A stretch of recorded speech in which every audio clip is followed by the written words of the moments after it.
the bus simulator is a really powerful tool that we use here, and we use it to train our operators on how to anticipate challenges that they may face on the road.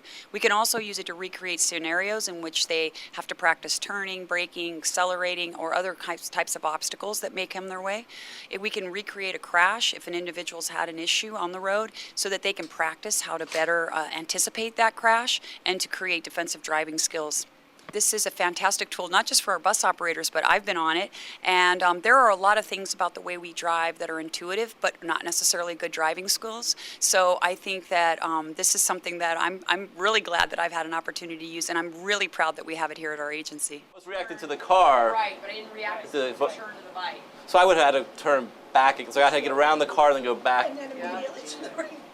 Okay. We can also play it back for individuals so that they can see where they maybe made a mistake or where they've improved. That builds their confidence. It helps them to understand that this is a skill that can be trained and not just an inherent ability that you have. So though you need to be a good driver to drive one of our vehicles, we can also help you become better by using this tool. The ability to customize is a nice flexible tool.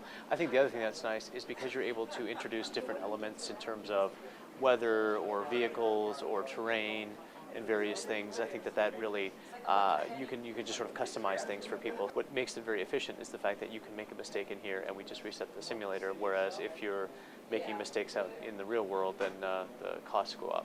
We used to use a lot of instruction, verbal instruction, and paper, pencil. I think that individuals learn by doing. They learn by actually practicing and patterning these types of skills. So basically, DTC has tapped into the way we learn to enhance an individual's ability to pick up these skills and to more quickly be able to get out on the road and to use these skills. In terms of cost, I guess how was this paid for, and how did you wind up, I guess, getting this here?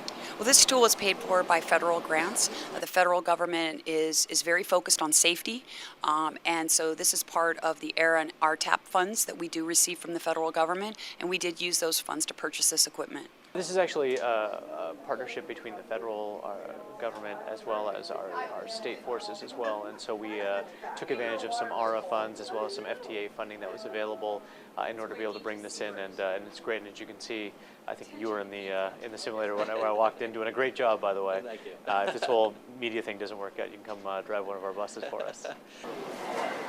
Oh boy. On the curb.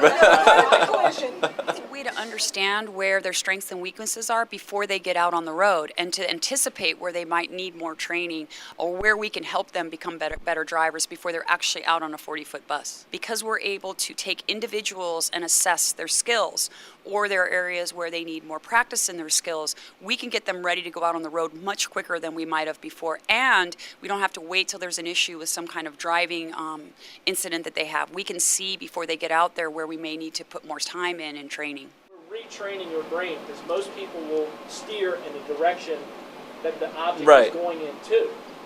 So if the car's coming at you from your right, Right. you tend to want to steer to the Right. left, away from. This is just one of those tools in our toolbox now that allows us to improve our drivers and make people safe out there, both our drivers and the traveling public.